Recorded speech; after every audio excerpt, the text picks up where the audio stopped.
好啦，2022年第14條 MC 啦。咁 X 咧係個 object resting on the equator 啦，resting 嘅，唔識喐。Y 咧就係一個 geostationary satellite，咁即係咧圍繞住地球轉嗰個啦，24個鐘頭永遠喺你頭頂嗰個啦。咁啊，一定都係喺 equator 噶啦，即係赤道嗰個位。咁啊嚟啦，咁啊呢個後面嗰啲都係介紹嚟嘅，即係你有背書嘅話就應該知道呢個事實噶啦，即係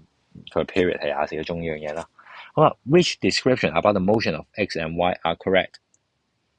咁啊，motion take the same period 啦，兩個都係24個鐘，咁啊啱嘅。第二個 X 係 lower speed，咁呢個都啱嘅，因為你 V 等於 R omega，你 omega 大家一樣噶嘛，咁你 Y 個 radius 一睇就知大啲啦，所以 R 大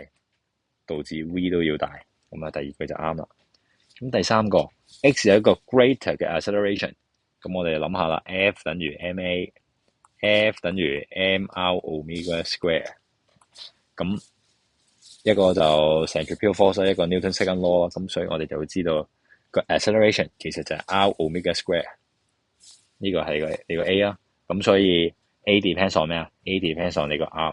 咁 omega 頭先我哋都講咗啦，係一樣噶嘛，佢哋嘅轉速，佢哋嘅 period 係24個鐘。A 直接 depends on 你個 radius， 咁所以 A 係冇一個 greater 嘅 acceleration 嘅，所以答案